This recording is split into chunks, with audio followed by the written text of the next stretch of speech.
हरे कृष्णा। जगत गुरु श्रीला प्रभुपाद की जय। 28 जुलाई। प्रत्येक व्यक्ति का अपना मत होना ही चाहिए, वह व्यक्तित्व की पहचान है, किंतु वे सभी मतभेद श्री कृष्ण में मिल जाने चाहिए। मंडली भद्र को पत्र 28 जुलाई 1969। जगत गुरु श्रीला प्रभुपाद की जय।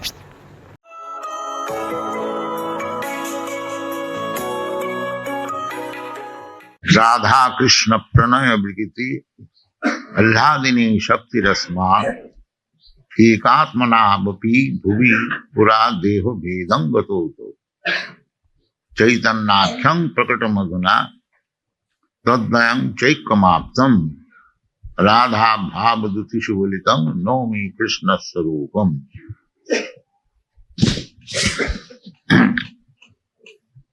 So another feature of Sri Chaitanya Mahaprabhu is described here by the author Kaviraj Goswami. In the beginning, he has been described as the ultimate absolute truth, Saraisajya Purna Ja Bhagavan, the absolute truth realized in three phases.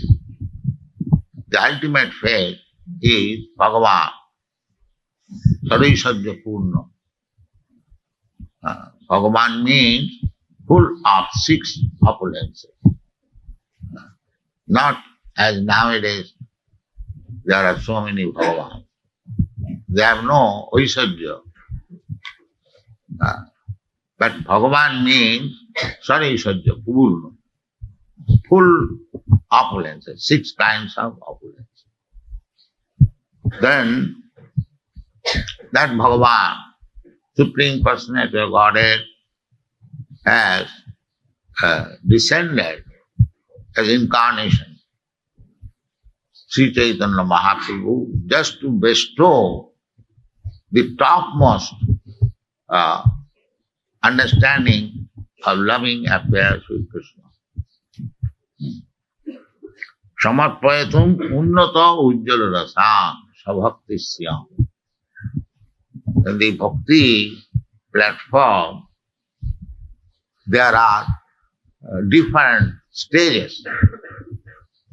Spiritually, there is no difference.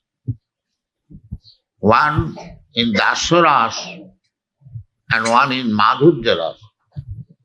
There is no difference.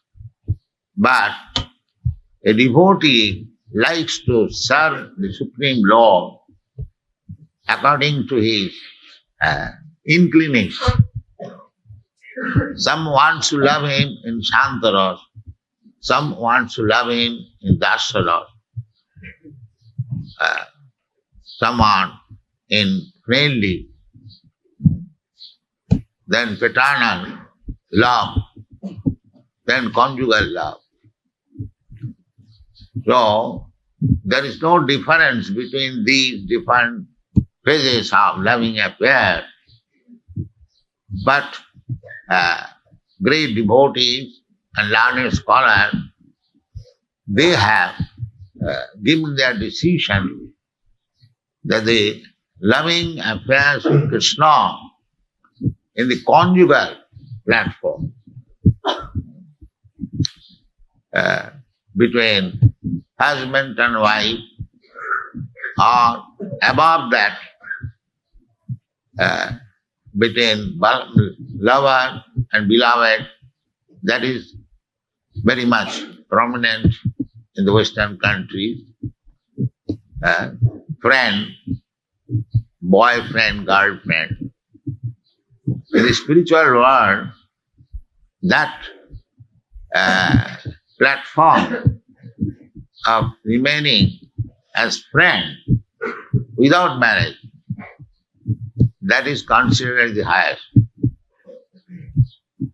And whatever we see here, a perverted reflection of that loving affairs. Just like perverted reflection, it is described in the Bhagavad Gita, Urdhva Moolam Adho Shakha Asattam Praham Abhyam. This material world has been described as having its root up, Urdhva Moolam Adho Shakha, and the branches down. We have several times explained this, Urdhva Moolam Adho Shakha. In the material world, this is a shadow. Unless it is shadow, how the moolam or the root can be upward? We have got experience, a tree on the bank of a river. The tree is reflected, adhusha, and the root upward. Shadow. So this is shadow. Real thing is in the spiritual world. Therefore it is called adhushaka. Shakha in the spiritual world, the topmost part is this conjugal love. And here, the same thing when pervertedly reflected, it is the lowest level. We should know this, that in the spiritual world, to remain as girlfriend and boyfriend, that is the topmost pleasure. And in the material world, the same thing is the most abominable. Therefore it is adhoshakha. We cannot imitate the loving affairs of Krishna and Radharani unless we understand the real fact. The real fact is described here. The Radha Krishna Pranaya Brigiti Alladini Shakti. Shakti means potency. So, from Vedas we understand that the Lord, the Supreme Person, has got multi-energies. Parasa Shakti Vividhaiva Sriyati Savhaviki Jnana Balakriyas Natasya Karjam Karanancha Vidyate Natasya Sama Adhikashta Dishyate. So, these energies, Krishna as the Supreme Personality of Godhead, has got multi-energy. When Arjuna requested Krishna, will you kindly explain some of the energies as you display? Then the Bhagavad Gita, there is a list of his different energies, and at last it is concluded, Athabha Bahunaitina Kingatina Tavarjuna Vishtyabhya Aham Idam Krishnam Ekamshina Stitula. Idam Krishnam Jagat, all the material manifestation. Material manifestation means these material universes. There are many. This universe, what we see, one only, the sky, the covering. But there are many millions of universes. Jasya prabha prabhavatu jagadanna koti. Koti means millions. Jagadanna. Jagadanna means universe. So Krishna says that all these universes in the material world is display of my 1/4 energy. Just imagine what is Krishna's energy. Ekamshena sthito jagat. And we are trying to imitate Krishna. So many rascals, they declare they are Bhagavan. They do not know what is Bhagavan. Bhagavan, these universes are coming, innumerable universes are coming from the breathing of Mahavishnu. Jasyaika nishasita kala mathavalamba jivanti loma vilaja jagadanna natha Vishnu mahanasa yajassa kala visesho govinda mahadipurusha tamam. They have no idea what is Bhagavan. This is one of the description of Mahavishnu, that from his breathing, innumerable universes are coming out. When he is exhaling, the universes are coming out, and when he is inhaling, everything is going within him. This is Bhagavan. So anyway, this is partial exhibition of the energy of the Lord.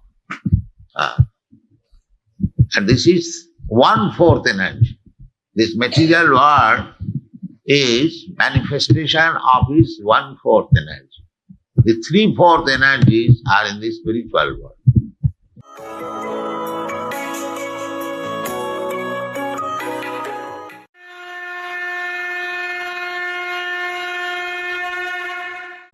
हरे कृष्ण। भगवद गीता अध्याय 2 श्लोक संख्या 58। यदा संहरते चायं कुर्मो अंगानिव सर्वशः इंद्रियाणि इंद्रियार्थेभ्यस्तस्य प्रज्ञा प्रतिष्ठिता। जिस प्रकार कछुआ अपने अंगों को संकुचित करके खोल के भीतर कर लेता है, उसी तरह जो मनुष्य अपनी इंद्रियों को इंद्रियों विषयों से खींच लेता है, वह पूर्ण चेतना में दृढ़ता पूर्वक स्थिर होता है। एक जो योगी होता है या भक्त होता है, उसका परीक्षा कैसे होता है, उसका मन और उसकी इंद्रियां कैसे हैं। अर्जुन का तीसरा प्रश्न, किम आसीत, कैसे वो अपने मन को और इंद्रियों को वश में करता है, वो यहां से चालू होता है 58 नंबर श्लोक से 63 नंबर तक। तो कैसे एक योगी जो होता है, एक भक्त जो होता है, वो अपनी इंद्रियों को वश में कर पाया है कि नहीं, वह अपने मन को वश में कर पाया है कि नहीं, यही उसका टेस्ट है। बाकी सब कितना अच्छा बोलता है या कितना चेला बना लिया है या कितना मंदिर बना लिया है, ये ठीक है, लेकिन वो स्वयं अपने मन पे कितना वश प्राप्त किया है। ये जो इंद्रियां हैं, ये कैसे बताई गई हैं, ये जहरीले सांपों की तरह है। सांप कैसे भागता है जहरीला, पकड़ में नहीं आता है। आप सांप को ऐसे पकड़ नहीं सकते, या तो आपके हाथ से, तो चिकना होता है ना, आपके हाथ से फिसल के भाग जाएगा, या तो आपको डंक मार के निकल जाएगा। तो हमारी इंद्रियां 10 इंद्रियां हैं, 5 कर्मेंद्रियां, 5 ज्ञान इंद्रियां, सब भागती है अलग अलग दिशा में। आंख कुछ देखना चाहता है, कान कुछ सुनना चाहता है, मुंह कुछ बोलना चाहता है, या जीवा टेस्ट करना चाहता है, त्वचा किसी को छूना चाहता है, नाक कुछ सूंघना चाहता है। ये सब इंद्रियां अलग अलग दिशा में भाग रही हैं, जहरीले सांप की तरह। मान लीजिए आपने एक बॉक्स में 8-10 सांप रखे, फिर उसको खोल के छोड़ दिया, तो कैसे भागते हैं उन लोग इधर उधर। ऐसे इंद्रियां हमारी हमेशा भागती रहती हैं, और ये जहरीले सांप के जैसे। अब अगर आपके रूम में सर्प आ गया, तो एक तो है उसको मार देना। दूसरा ऑप्शन है, अगर नहीं मारा, जो एक्सपर्ट होते हैं वो पकड़ लेते हैं। अब पकड़ के क्या करते हैं, उसका मुंह खोल के उसके जहरीले दांत को निकाल देते हैं। अब वो घूमने दो घर में, और घर में घूम रहा है, आपके कंधे पे बैठ रहा है, आपकी गोद में आ रहा है, कबर्ड में घूम रहा है, कपड़ों पे, छत पे घूम रहा है, पंखे पे लपेट, कोई फर्क नहीं पड़ता।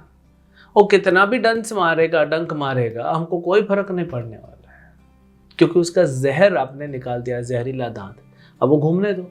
तो इंद्रियों को, मान लीजिए हमारी आंखें डिमांड करती हैं कि मुझे ये गलत चीज़ देखना है, लोग देखते हैं गलत प्रकार के वीडियो, मुझे ये देखना है, ये डिमांड करती है, तो क्या आंखें निकाल दें?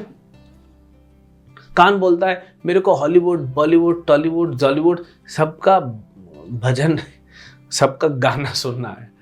तो क्या कान दोनों काट दे? जीवा बोलती है मुझे ये खाना है, मुझे ये खाना है, क्या काट दे? नहीं, इनको तो हम काट नहीं सकते ना। तो फिर क्या करना है? इनके जहर को निकालना है।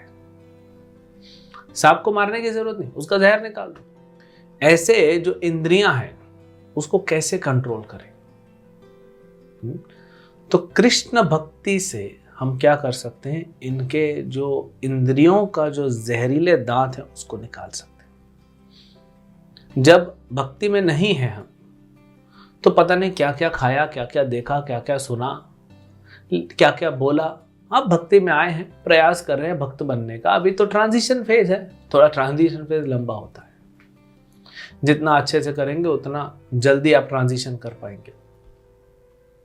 फिर धीरे धीरे क्या होगा?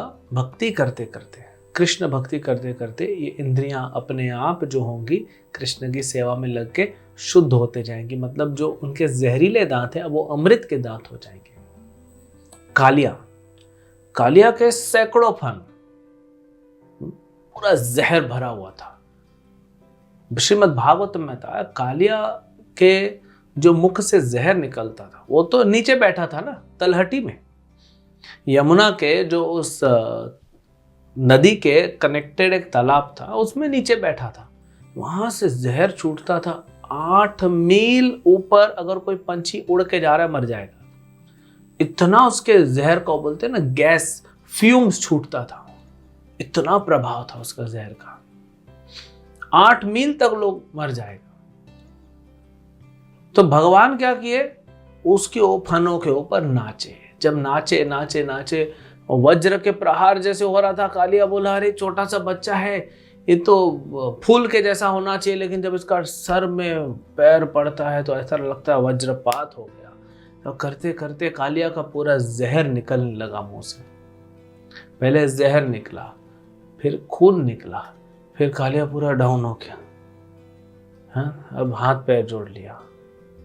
अब भगवान कालिया को बोले माफ कर दिए, फिर कालिया को छोड़ दिए, जाओ तुम समुद्र में रहो, ये नदी में नहीं। हालांकि उसके बाद अगर नदी में रहता भी तो कोई फर्क नहीं पड़ता, क्योंकि उसका जहर खत्म हो गया। अब कालिया भक्त बन गया है, भगवान कृष्ण के चरण पड़े हैं। कितना सौभाग्यशाली जीव है, सोचिए। हम तो तरस रहे हैं, हम सब तो कितने जन्मों से बैठे हैं, पता नहीं कितने जन्म लगेंगे। जो शिव ब्रह्मा को नहीं मिला वो कालिया को मिल गया। ऐसे ही हमारी इंद्रियां जो फड़फड़ाती हैं, जो हर दिशा में भागती हैं, जिसके सब जहरीले दांत हैं, जब भगवान की सेवा में लगती है, भगवान के बारे में सुनते हैं, भगवान के बारे में बोलते हैं, भगवान को शरीर को बड़े सुंदर रूप को भगवान को देखते हैं, भगवान का श्रृंगार करते हैं, भगवान को भोग लगाते हैं, फिर वो प्रसाद पाते हैं। इससे क्या होता है? हमारी इंद्रियां सब वश में आती हैं। जैसे भगवान कालिया के ऊपर कूद रहे हैं अलग अलग फन पे, ऐसे ही ये भगवान की सेवा में लगते हमारी इंद्रियां जो होती हैं शुद्ध हो जाती हैं। यही हमको कर। अब बहुत लोगों ने प्रयास किया, हम आगे देखेंगे आगे के श्लोकों में, नहीं इंद्रियों को वश में कर पाए। मजाक नहीं, लेकिन कृष्ण भक्ति कर सकता है, कृष्ण भक्ति से किया जा सकता है। श्रील हरिदास ठाकुर एक महान आचार्य हुए। आधी रात को उनके पास एक, हरिदास ठाकुर सुंदर हैं, जवान हैं, उनके पास एक सुंदर वेश्या आती है आधी रात को। ये रहते हैं गांव के बाहर, उनके पास आती है एक सुंदर वेश्या, बोलती है कि हरिदास तुम इतने सुंदर हो, मैं चाहती हूं तुम मेरा भोग करो। हरिदास बोलते उधर बैठो तुम, और मेरा जप बाकी है, 3 लाख नाम रोज जप करते थे, तो तुम बैठो और सुनो। उसको नाम सुना सुना के 3 दिन में शुद्ध कर दिए।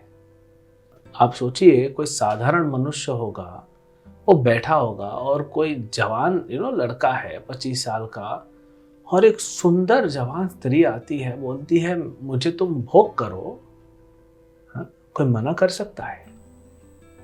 ये कृष्ण भक्ति का प्रभाव है। अर्जुन ने भी तो मना किया था उर्वशी को, नहीं तुम मेरी मां जैसी हो। श्राप ले लिया लेकिन भोग नहीं किया। क्यों? क्योंकि ये सब कृष्ण के भक्त हैं, सिर्फ कृष्ण भक्ति से। और कृष्ण भक्ति नहीं है तो नहीं कर सकते। इसीलिए भगवान क्या उदाहरण देते हैं?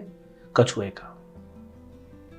कुर्म अंगानिवा, कि कछुआ जो होता है, आप देखते हैं कछुआ जाता है, उसका शेल जो होता है, ऊपर का कवरिंग बहुत स्ट्रांग होता है, उसकी मुंडी बाहर होती है, 2 हाथ 2 पैर होते हैं। वो जाता है, जब भी देखता है कुछ खतरा है, क्या करता है, अपने हाथ अंदर लेता है, अपने पैर अंदर लेता है, अपना मुंडी अंदर ले लेता है और बैठ जाता है। फिर उसके ऊपर से ट्रक भी निकल जाए, कोई फर्क नहीं पड़ेगा। तो इसलिए बहुत सारे मंदिरों में आप देखे होंगे एंट्री पे ही कछुआ रहता है। कछुआ मतलब कछुए का पत्थर का बना रहेगा, है ना, या मेटल का बना रहेगा, उसके दोनों हाथ, दोनों पैर और सर बाहर निकला हुआ है। क्यों? क्योंकि अगर आप जब मंदिर में आते हैं, अपनी इंद्रियों को पूरा खोल दीजिए, क्योंकि यहाँ तो भगवान और भगवान का ही पूरा कीर्तन हो रहा है, गान हो रहा है, कथा हो रहा है, प्रसाद हो रहा है। तो अपनी इंद्रियों को पूरा खोल के और जितना ले सकते हैं, हाँ, आंखों से भगवान के सुंदर रूप को, श्रृंगार को देखिए, कानों से भगवान का कीर्तन सुनिए, कथा सुनिए, जीवा से भगवान का जो है महाप्रसाद चरणामृत लीजिए, मुख से भगवान का नाम लीजिए, शरीर से भगवान के लिए नाचिए, पूरी इंद्रियों को खोल दीजिए। लेकिन जब बाहर जाएं, जहां वातावरण अनुकूल नहीं है, प्रतिकूल है, वहां अंदर ले लें। यही हमको सीखना है। कई बार भक्त बोलते हैं, नहीं नहीं बहुत नेगेटिव एनवायरनमेंट है, इधर ऐसे ऐसे लोग बात करते हैं, भक्ति की बात नहीं करते, बेमतलब की बातें करते हैं। तो उस समय हमको क्या करना चाहिए, सारी इंद्रियों को अंदर लेके चुपचाप बैठ जाना चाहिए, कुछ नहीं होगा, और अंदर ही अंदर भगवान का नाम लेते रहिए। और एक बार हम पूरी तरह से शुद्ध हो जाएंगे, हमारी इंद्रियां फिर कहीं भी जाएंगी, वो सिर्फ भगवान में ही लगी रहेंगी। तो ये भगवान यहाँ पे हमको सिखाते हैं कैसे कंट्रोल करना है। हरे कृष्ण।